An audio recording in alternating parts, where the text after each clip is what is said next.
మంచి మాటలు మనం విన్నాం. నిజంగా కూడా యోనాతాను దావీదు యొక్క హృదయం అట పెనవేసుకపోయిందట. వాళ్ళ యొక్క హృదయము అల్లుకపోయింది. అంటే అంత ప్రేమ, అంత ప్రేమ. అప్పటికి కూడా తండ్రి అంటున్నాడు, ఏమంటున్నాడంటే, అరే అతడు ఉన్నంత కాలము ఈ రాజ్యం అంతా ఆయనదే ఉంటుందిరా. అతడు ఉన్నంత కాలము, అతడు బ్రతికినంత కాలము ఈ రాజ్యము ఏంటట, ఈ రాజ్యము నీది కాదు.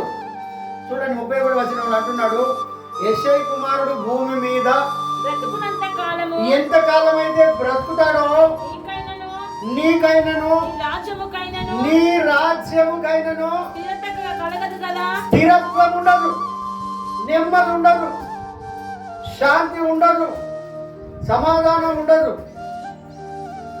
అంతేనా? అరే నువ్వు నా కొడుకు, నువ్వు నా సైడ్ ఉండాలి, వాడి పడ రేపెత్తుపోతాడు వాడు. ఈ రాజ్యం అంతా నీదిరా. ఏంటట మనం కూడా మన పిల్లలకు నేర్పించేది ఇదే. వాడు పరాయుడు, వానికి మనకేంద్రా, నేను వాడిని తింటాడు నీకు రేసం ఉంటావు ఏంద్రా. అంటే వాడు ఉన్నన్నాళ్ళు, వాడు ఉన్నన్ని రోజులు ఏంటంటే నీకు నీ రాజ్యముకైనను స్థిరత అనేది ఉండదు, కలగదు. అస్థిరత మాత్రమే ఉంటుంది, అస్థిరత మాత్రమే నీ రాజ్యానికి ఉంటది, స్థిరత్వం లేదు. ఆ విధంగా ఉంటది కనుక అతన్ని నాకు అప్పచెప్పు. చూడు కింది వచనాలు అంటే, కాబట్టి నీవు వర్తమానము పంపించి అతనిని నా దగ్గరికి రప్పించు. అని నువ్వు చంపకపోయినా పర్వాలేదు, నేను చంపుతాడు. నా దగ్గర పంపి, నీ చేత కాకపోతే నేను చూసుకుంటా. ఎందుకురా? ఒక్క వరలో 2 కత్తులు ఉండవు, 2 రాజులు ఉండరు. నువ్వు నాకు సపోర్ట్ చేయాలి కానీ నువ్వు అతనికి సపోర్ట్ చేయడం ఏంటి? ఇది పద్ధతి కాదు. వీళ్ళు ఇంతకుముందే మాట్లాడుకున్నారు. వాళ్ళు ఇంతకుముందే యోనాతాను దావీదు వాళ్ళు ఎదురెదురు పడి వాళ్ళు మాట్లాడుకున్నటువంటి మాటలు ఏమని మాట్లాడుకున్నారు చూడండి. ఇక్కడ ఏమంటున్నాడు అంటే,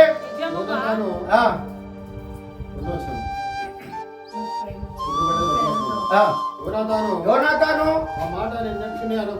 నువ్వు ఆ మాట ఎప్పుడు కూడా అనకూడదు. హలో భయ్య, నువ్వు ఇప్పుడు కూడా మనం మాటలు ఎట్లుంటాయని అంటే, మనం మాట్లాడేటువంటి మాట అంత చెడిపోయినట్టుగా, ఖరాబ్ అయినట్టుగా, ఇక అదంతా అది అయిపోయినట్టుగా మనం మాట్లాడతాం.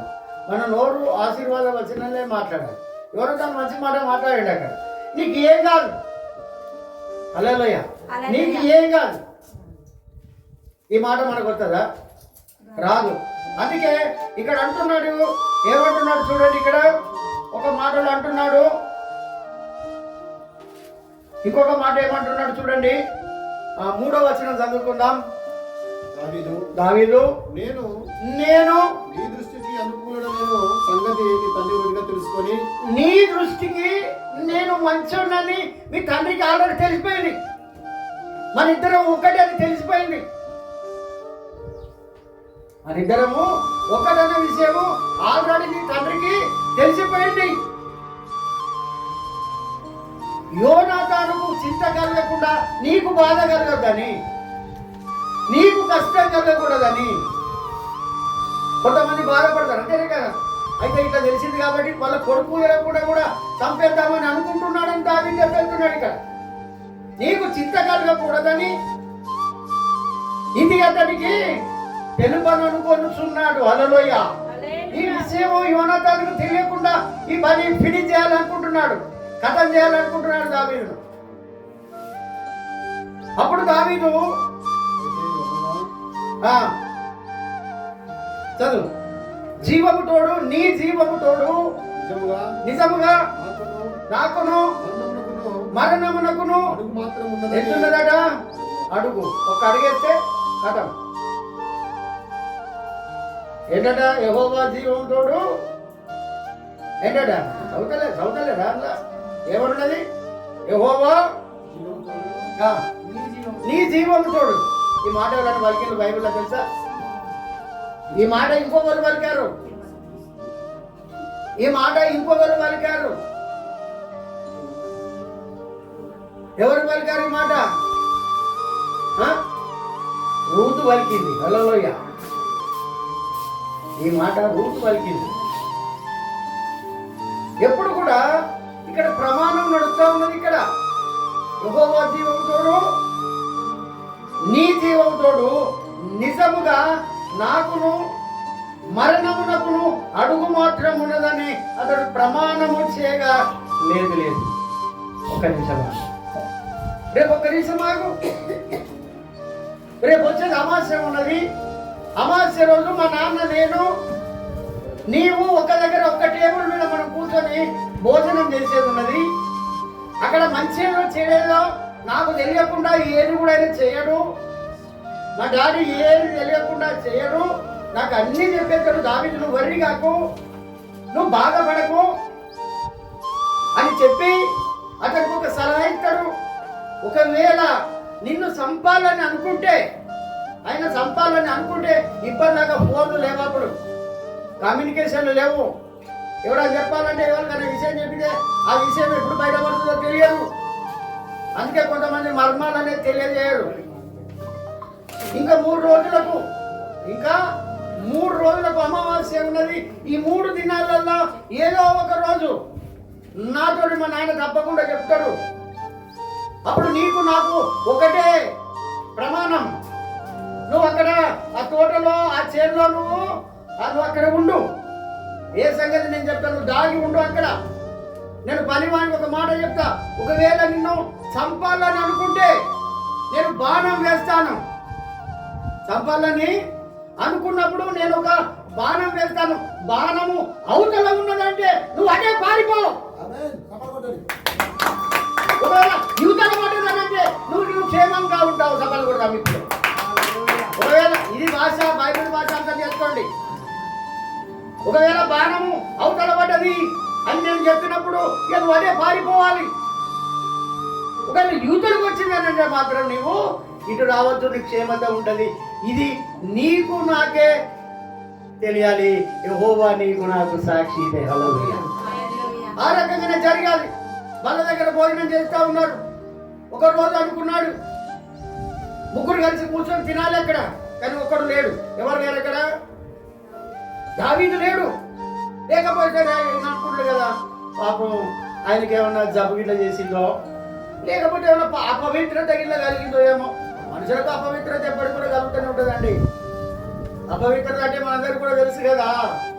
అపవిత్రత కలిగిందో ఏమో, ప్రాబ్లం ఉన్నదో ఏమో, అందుకే రాలేదని అనుకున్నాడు. 2వ రోజు మాట్లాడిండు ఆయన. వాడు ఏడనండి అయ్యా, వాళ్ళు బలి అర్పించడానికి అక్కడికి పోతుందని నన్ను అడిగిండయ్యా. అక్కడ బలి కోసం నన్ను పర్మిషన్ అంటే నేను పంపించిందంటే అడగొట్టు దాని కొడుక, నువ్వెవరి వానికి పర్మిషన్ ఇచ్చింది? నేను చంపుదామని కూడా నువ్వు అటు పంపిస్తావా? నేను చంపుదామంటే నువ్వు అటు పంపిస్తావా అని అప్పుడు సందర్భంగా పలికినటువంటి మాటలు. అప్పుడు ఎప్పుడైతే మాట్లాడాడో, ఈ మాటలను తెలుసుకున్నారో, అప్పుడు ఏం చేశాడనంటే అయ్యాక నేను బాణములు వేస్తా అని చెప్పి ఆ బాణములు వేసే సంగతి కూడా దావీదుకు యోనాతానుకు మాత్రమే తెలుసు. హల్లెలూయా. ఆ బాణాలు వెతకపోయిన వారికి తెలియదు. ఇక్కడ ఉన్నటువంటి రాజుకు, సౌలు రాజుకు కూడా ఏమి కూడా సందర్భం లేదు. ఎవ్వరికి కూడా తెలియదు. ఈయన అనేటువంటి మాట ఆయన చెవులారా వింటున్నాడు. ఈ మాట ఎట్లాగే మా నాన్న చంపుదామని తీర్మానం చేసుకున్నాడు కనుక ఏ విధంగానైనా దావీదును రక్షించాలి, దావీదును కాపాడాలి.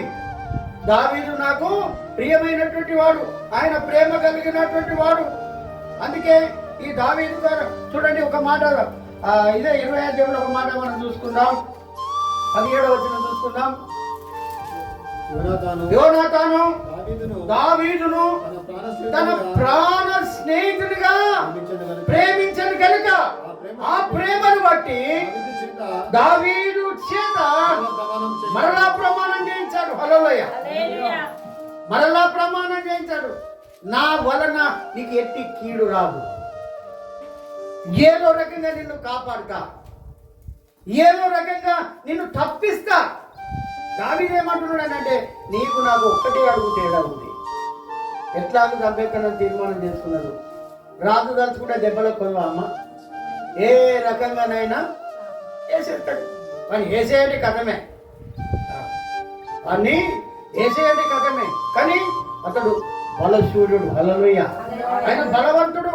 అంత తేలిక కాదు, అంత తేలిక కాదు. ముందు ముందు అధ్యాయాలలో ఉన్నది. అతడట దావీదట ఒక సింహాన్ని పోలినటువంటి వాడట. ఒక సింహం తోటి నువ్వు ఏ రకంగానైతే కొట్లాడతావో అలాంటి సింహానికి సంబంధించినటువంటి వాడు దావీదు. అతనితో నువ్వు ఏమీ చేయలేవన్నటువంటి సందర్భాలు కూడా ముందు ముందు అధ్యాయాలలో ఉన్నాయి. అందుకే ఇక్కడ అంటున్నాడు దావీదుని అతడట ఎంతగానో ప్రేమించాడట. చూడండి ఇక్కడ జరిగినటువంటి సందర్భము 21వ వచనం, నీవు వెళ్ళి బాణములను వెతుకుమని నేను ఒక పనివాణ్ణి పంపిస్తా, వెతుకుమని పంపిస్తా. అవతల పడదంటే నువ్వు అటే వెళ్ళిపోవదంటే ఇక ఈతల పడదంటే ఇటేరా అని. ఇది ఆయనకు ఈయనకు ఉన్నటువంటి కనెక్షన్, ఆయనకు ఈయనకు ఉన్నటువంటి మాటలు ఇవి. అందుకే ఇక్కడ ఏం చేసిండనంటే ఆ రకంగా ఎప్పుడైతే జరిగిందో చూడండి కింది వచనాల్లో చూసినట్టయితే 38వ వచనం, వాని వెనుక నుండి కేక వేసి నువ్వు ఆలస్యం చేయక. చూడండి మాట ఎట్లున్నది, మాట ఎట్లున్నది. కుక్కల మీద నక్కల మీద తిట్టినట్టున్నదా? అంతే కదా, అంతే కదా. ఇప్పుడు ఒకరి మీద కోపం ఉన్నదనుకో, ఏ దాని మీద పెట్టి తింటే తింటోళ్ళకి వెళ్తుంది, అక్కడ ఉన్న వాళ్ళకి వెళ్తున్నట్టుగా. నేను చెప్పేది అబద్ధమా? ఈ కనెక్షన్ తొందరగా అంటుంది అక్కడికి. ఏ ఫోన్ అయినా కలుతుందో కలవదో, కానీ ఈ ఫోన్ మాత్రము మరి ఇది మామూలు విషయం కాదు. ప్రాణాలతో చెలగట, ప్రాణం ఒకవేళ కింద మీద ఏమో చెప్పిండి ఇటా అట, ఇటా అట. ఇప్పుడు మేము చిన్నప్పుడు ఒక అమ్మాయిని దుకాణంలో తోలిందట, ఎల్లిగడ్డలు తోమని తోలిందట. అక్కడ దాకా పోయేసరికి ఎల్లిగడ్డలు అనే విషయం మర్చిపోయింది. మళ్ళా ఇక్కడికి వచ్చి ఇక్కడ ఏమైంది ఇంకా రాలేదంటే ఓ అవ్వ ఎల్లిగడ్డలా ఉల్లిగడ్డలా అంటుంది. మానవులకు మర్చిపోతాం కదా, మర్చిపోయే అలవాటు ఉంటుంది మనకు కూడా. ఒకవేళ దావీదు చాలా తెలివి కలడు, హల్లెలూయా.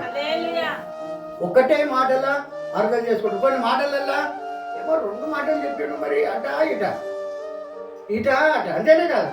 ఆ రకంగా కాకుండా ఏమని చెప్తున్నాడు చూడండి. 38వ వచనంలో వాని వెనుక నుండి కేక వేసి, వెనుక నుండి అంటే వాడు బాణాలు ఏర్పడికి పోతున్నాడు. ఆయన ఈయన నిలబడ్డాడు. ఈయనేమో రాజా భవనంలో ఉన్నాడు, అతడేమో గ్రౌండ్ దాటి వెళ్ళిపోతున్నాడు. అర్థమైందా?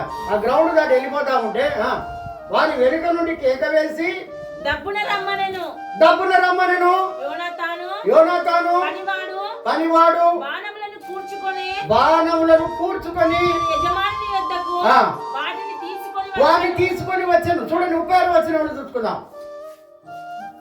నీవు పరిగెత్తుకొని పోయి నేను వేయి బాణములను వెతుకుమని ఆ పనివానితో చెప్పగా పరిగెత్తుచున్నప్పుడు అతడు ఒక బాణమును వాని అవతలకు వేసెను. ఇవతలకి వేసిండు, అవతలకి వేసిండు. మనకు కూడా అవతల డౌట్ వస్తుంది. అవతల అంటే అట ఇట, ఇట అట. కానీ వాళ్ళిద్దరి ప్రేమ ఆ రకంగా ఉన్నది. ఇప్పటి వాళ్ళు అన్ని జ్ఞాపకాలు మర్చిపోతారు, కానీ అప్పటి వాళ్ళకి మంచి జ్ఞాపక శక్తి ఉంటుంది. చూడండి నా చదవండి. అయితే వాడు యోనాతాను చేసి వేసిన బాణము ఉన్న చోటునకు బాణము ఉన్న చోటునకు వచ్చినప్పుడు యోనాతాను వాని వెనుక నుండి కేక వేసి బాణము నీ అవతల ఉన్నది. ఎక్కడ ఉన్నదట? నీ అవతల ఉన్నది. అంటే పీచే ముడ్ అంతేనా? ఇక అంటే వెనుక ఉన్నది అంతే, నువ్వు వెళ్ళిపోవాల్సిందే. ఇక చూడండి మాటలలో ఎట్లుంటుందో, గంధార్థాలు ఉంటాయి కొన్ని మాటలలో, అర్థం కాని మాటలు ఉంటాయి. ఆ భాష నీకు అర్థం కాదు, ఇక్కడ ఉన్న వాళ్ళకి ఎంత చెప్పిన అర్థం కాదు. ఈ భాష ఇక్కడికి అక్కడికే అర్థమవుతుంది. అది ఈ భాష ఇక్కడ చూసినా అది ఇటే చూస్తాను, నా గురించే మాట్లాడతాను. ఇది లైన్ క్లియర్ అన్నట్టు. ఇది వాడు నా గురించే మాట్లాడతాడు చూడు, నా గురించి అంటే రియల్ గా కూడా ఇక్కడ జరిగేది ఎవరి సందర్భం, ఎవరైతే ఊహించుకుంటున్నారో వాళ్ళ సందర్భమే. అందుకే ఇక్కడ అంటున్నాడు, ఇక్కడ వాని వెనుక నుండి కేక వేసి నువ్వు ఆలస్యం చేయక వెనుక వేసి బాణమును నీ ఆవల ఉన్నదని చెప్పి వాని వెనుక నుండి కేక వేసి నువ్వు తొందరగా రమ్మని చెప్పాడు. రమ్మని చెప్పగానే అతడు ఆ రకంగానే తీసుకొని ఆ యొక్క వాడిని తీసుకొని వచ్చినట్టుగా మనము చూస్తా ఉన్నాం. ఇంకొక మాట 41వ వచనం, వాడు వెళ్ళిపోయిన వెంటనే దావీదు దక్షిణపు దిక్కు నుండి బయటకు వచ్చి 3 మార్లు హల్లెలూయా. ఇది కావాలి. ఎన్ని మార్లట? 3 మార్లు సాష్టాంగ నమస్కారం చెప్పండి. ఎట్లా చెప్తారు తెలుసా? పడుకొని ఇట్లా 3 సార్లు అయ్యా నువ్వు ఉన్నవాడవు, నువ్వు అనువాడవు, ఇది ఎన్నటికైనా నువ్వు నాకే ఇస్తానన్నావు కాబట్టి ఇది నాకు ఏ స్థలంలోకి వెళ్ళినా మనం ప్రార్థన చేసుకోవాలి. అట్లా ఎప్పుడైతే 3 సార్లు ఆయన ఏం చేసిండట, అక్కడ సాష్టాంగ నమస్కారం చేసి తర్వాత వారు ఒకరినొకరు హల్లెలూయా దప్పకూడదాం. ఏం చేసిందట? ఇక నువ్వు నేను కలుతాను కలువమో, నీవు నేను కలుతామో కలువమో ముద్దు పెట్టుకొని ఏడ్చుచుండ్రి. ఇలా ఉండగా దావీదు హల్లెలూయా. దావీదు చాలా ప్రేమ కలడు. ప్రేమ ఉన్నది, దయ ఉన్నది, కనికరం ఉన్నది, కోపం ఉన్నది, క్రోధం ఉన్నది, అన్నీ ఉన్నాయి ఆయన దగ్గర. అన్ని విద్యలు నేర్చుకున్నాడు ఆయన. అరణ్యంలో ఆ యొక్క గొర్రెల మంద గారు ఉన్నప్పుడే అవన్నీ నేర్చుకున్నాడు ఆయన. అందుకే ఆయన అంటున్నాడు, ఆయన నా చేతులకు నా వేళ్లకు యుద్ధము చేయ నేర్పిన వాడు ఆయనే అంటున్నాడు. ఆయన యుద్ధము నేర్పి చేతులకు యుద్ధము నేర్పడము ఆయన ప్రేమ. ఇక్కడ అవంతా అంతగానో ఏడుతూ ఉన్నాడు. ఇక రాజుల 2వ గ్రంథంలో దొరుకుతుంది. అయితే దొరుకుతుంది ఆయన ఏమని మాట్లాడుతున్నాడు అని అంటే, స్త్రీలు ఏడ్చిన దానికంటే ఈయన ఎక్కువ ఏడతాడు. స్త్రీల కంటే కూడా ఎక్కువ ఏడతాడట. హల్లెలూయా. కొంతమందికి ఏం తెలిసినా కళ్ళబడి నీళ్ళే రావు, ఒకలేడు పెడతాడు కొంతమంది కదా. అందుకే ఇక్కడ అంటున్నాడు, ముద్దు పెట్టుకోవచ్చు ఏడ్చుండ్రి. ఇలా ఉండగా దావీదు మరింత బిగ్గరగా ఎందుకు ఏడ్చాడు చెప్పండి?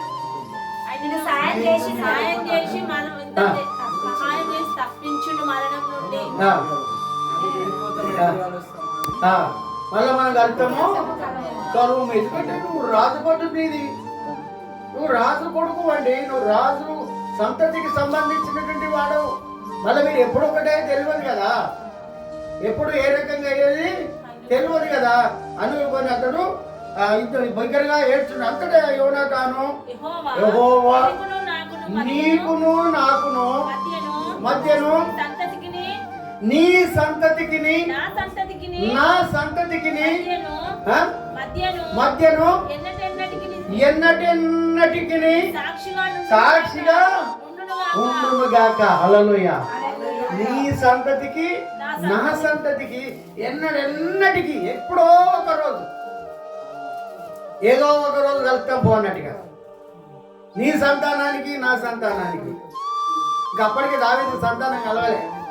చూడండి, అప్పటికి కూడా సంతాన విషయాలు, రేపటి భవిష్యత్తు విషయాలు వాళ్ళు మాట్లాడుకున్నారు. నీ సంతతికి నా సంతతికి ఎన్నటికైనా సాక్షిగా ఉండును గాక. మనమిద్దరము యెహోవా నామమును బట్టి ప్రమాణం చేసుకొని ఉన్నాము కనుక. ఎవరిని బట్టి ప్రమాణం చేసుకున్నారు? యెహోవా నామమును బట్టి వాళ్ళు ప్రమాణము చేసుకున్నాం. మనం ప్రమాణం చేసుకుంటాం, అంత తప్పిపోతాం. మనము బాప్టిజం తీసుకున్నప్పుడు ప్రమాణమే.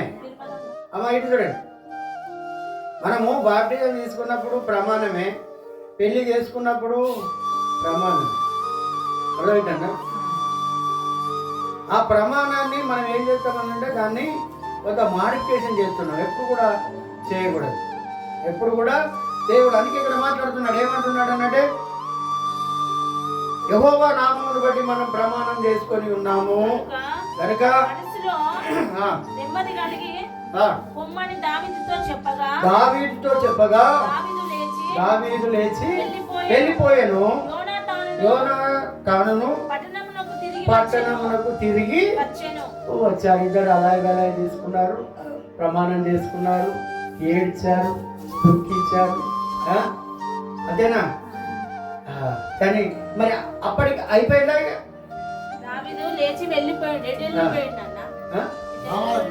మళ్ళీ రామాకి వెళ్ళిపోయింది. ఆయన రామాలో ఉన్నాడని ఈయన వచ్చేసిండు సౌలు అక్కడికి. రామాలో దాగి ఉన్నాడు ఆయన. సౌలు ఈయన పెద్ద వాక్యాలు చెప్తారు అక్కడ. అక్కడికి పోయిన వాళ్ళందరూ ఇటు చూడండి, అక్కడికి పోయిన వాళ్ళందరూ పరిశుద్ధాత్మతో నింపబడుతున్నారు. పోయిన వాళ్ళందరూ వాళ్ళ పార్టీలో చేరుతాడు. ఒకసారి పంపాడు, 2 సార్లు పంపాడు, 3వ సార్లు పంపినా కానీ వాళ్ళు అటే పోయిన మళ్ళీ సౌలు దగ్గరికి వస్తలేరు. వాళ్ళు సౌలు దగ్గరికి రాకపోయేసరికి అరే ఎవరిని పంపినా కానీ అటే పోతాలని ఈ సౌలే ఆయన తాను నేనే పోతా వాళ్ళ దగ్గరికి అని అప్పుడు ప్రయాణమై వెళ్ళిపోవడం జరిగింది అక్కడ. హల్లెలూయా. ఈ సందర్భం ఏమేంటిదంటే ఒకసారి ద్రాక్షతోటి తొలిపించి గుత్తలకిచ్చి కాపులకు వాళ్ళకు గుత్తకిచ్చి తన పనివారిని పంపితే పనివారిని చంపేశారు.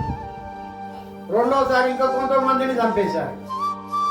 తర్వాత ఇక ఇట్లయితే లాభం లేదని నా ప్రియకుమారుణ్ణే చంపుదామని తన ప్రియకుమారుని కూడా అక్కడి వరకు పంపిస్తే అరే ఇప్పుడు ఇంతకుముందు చంపిన వాళ్ళది ఒకెత్తు, ఇప్పుడు వీటిని చంపితే ఈ స్వాస్థ్యం మనదే అవుతుంది. అర్థమవుతుందా?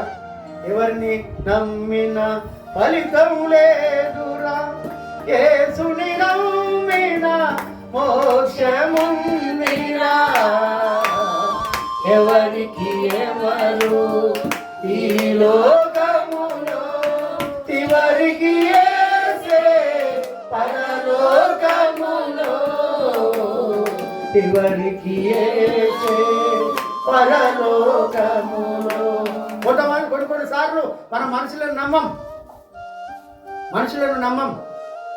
దేవుడే చెప్పేశాడు, మనుషులను నమ్ముకున్నట కంటే యెహోవాను ఎవరిని నమ్మినా ఈ లాభం లేదు, నేనే పోయి చంపేస్తానని అతడు ఆల్రెడీ వెళ్ళిపోతే ఈయన కూడా వాళ్ళలాగానే ప్రవర్తిస్తా ఉన్నాడు. అక్కడ ఇతడు గొప్ప ప్రవక్తలాగా ప్రవర్తిస్తా ఉన్నాడు. బట్టలన్నీ చింపేసుకున్నాడు, బట్టలన్నీ తీసేసుకొని నాట్యం ఆడుతున్నాడు. ఆత్మ ప్రేరేపణ కలిగి సౌలు. అక్కడ ఉన్న జనాలందరూ అంటారే ఈ సౌలు రాజు అనుకున్నాం కదా, ఈ ప్రవక్తలలో కూడా ఒకటిగా ఉన్నాడా ఏంటినా? ఈయన మన ప్రవక్త ప్రవర్తిస్తా ఉన్నాడేంటి? ఆత్మ ప్రేరేపణ కలిగి నాట్యం ఆడుతున్నాడేంటి, డ్యాన్స్ చేస్తున్నాడేంటి అని ఆ మాట కూడా బయలుదేరింది ఆ ప్రాంతంలో. హల్లెలూయా. ఎప్పుడైతే ఆయన ఇక్కడికి వచ్చాడో అప్పుడు యోనాతాన్ని కలుసుకున్నామని ఎక్కడికి పోయినట్టున్నది? ఎక్కడికి పోయినట్టున్నది? మొదటి అధ్యాయంలో అంటున్నాడు, నాయోతు నుండి పారిపోయి రామాలోని నాయోతు నుండి పారిపోయి యోనాతాను వద్దకు ఇతడు చేరుకొని వీళ్ళిద్దరి మధ్యలో జరిగినటువంటి సందర్భం. తర్వాత మళ్ళా ఆ యొక్క సౌలు రాజు దగ్గర కూడా ఈ తీర్మానం జరిగి ఇవన్నీ మాట్లాడుకొని వెళ్ళిపోయి ఎవరి మార్గం వెళ్ళిపోయినట్టుగా కూడా మనం ఇంతవరకు దాకా చూసాం. ఎందుకంటే కొన్ని సందర్భాలలో ఎవరిని నమ్మిన ఫలితం లేనటువంటి సందర్భం కూడా ఉంటుంది. యేసు ప్రభు కూడా అనేక మొదటి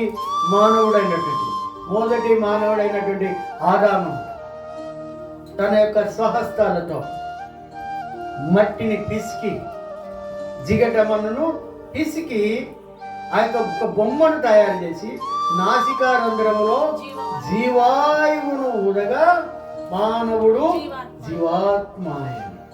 మరి జీవాత్మ అయిన తర్వాత మరి ఆయన మాట విన్నాడా? తోటలోని పళ్ళన్నీ తినరా బాబు, కానీ ఒక్క చెట్టు పళ్ళని తినకు రా చెప్పేసింది అక్కడ. కానీ లాస్ట్కి ఏమైంది? అతడు తిన్నాడు, లాస్ట్కు శ్రమలు పంచుకున్నాడు. మరలా చివరాఖరికి మరలా ఎవరిని పంపాలి లోకానికి? మొదటి మానవుని పంపిస్తే అన్యాయం చేశాడు నాకు, రెండవ వాడిని ఎవరిని పంపాలి అని ఆలోచన చేసుకొని ఇక ఎవరిని పంపినా లాభం లేదు, నా ప్రియ కుమారుణ్ణే ఈ లోకానికి నేను లోకానికి పంపిస్తానని ఈ రకంగా తీర్మానం చేసుకొని లోక రక్షకుని ఈ లోకానికి పంపించారు. హల్లెలూయా. పంపించి బాబు కష్టాలు ఉంటాయి, కన్నీళ్ళు ఉంటాయి, వేదనలు ఉంటాయి, ఇరుకులు ఉంటాయి, ఇబ్బందులు ఉంటాయి, సమస్యలు ఉంటాయి, కొరడాలతో కొడతారు, అన్నింటిలో కొడతారు, నిందలు వస్తాయి, అవమానాలు వస్తాయి, దూషణలు వస్తాయి, అవమానితలు జరుగుతాయి. అన్నింటి ఓర్చుకుంటావంటే తండ్రి నువ్వు చెప్పినట్టు నేను తప్పకుండా ఓర్చుకుంటా అంటే పెళ్లి బిడ్డ అని ఈ లోకానికి పంపిస్తే అనేక నిందలు అవమానాలు నీ కోసం నా కోసం భరించి సిలువ మ్రాను మీద చనిపోయి ఆ తండ్రి సమాప్తమైనదని చెప్పేశాడు ఆయన. హల్లెలూయా. సమాప్తం చేసేసాడు. నువ్వు చెప్పింది ఒక్కడి కూడా వదిలిపెట్టకుండా సమాప్తమైనదని చెప్పేసి ఆయన ప్రాణం విడిచాడు నీ కోసం నా కోసం. ఎందుకంటే నిందలు అవమానాలు హేళనలు దూషణలు చూడండి. దావీదు చేసిన తప్పేంటి? ఆయన చేసిన నేరం ఏంటి?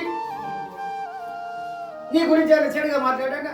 నీ కుటుంబం గురించి ఏమైనా మాట్లాడా? దేవుడు నువ్వు బిడ్డనిచ్చినావు, నీ బిడ్డ గురించి ఏమైనా మాట్లాడా? లేదు. కానీ ఒకటి నిష్కారణంగా అతన్ని చంపేయాలి. ఇతడు మన దేశంలో మన రాజ్యంలో ఉండడానికి వీల్లేదు.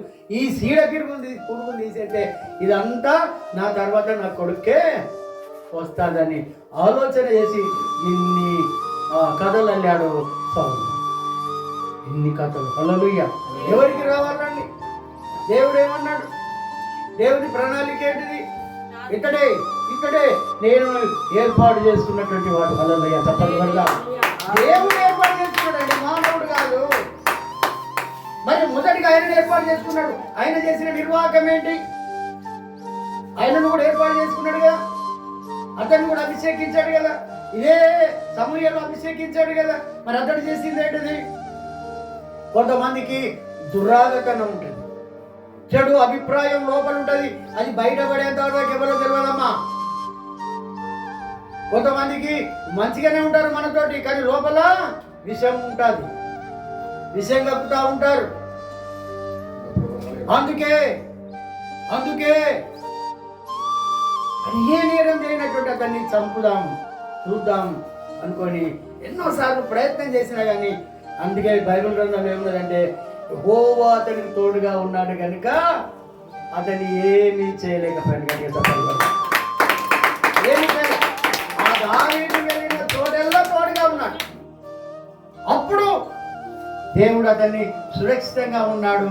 తర్వాత ఆయనే రాజు అయ్యాడు దావీదు. హల్లెలూయా. దేవుడి కొద్ది మాటలు దీవించును గాక.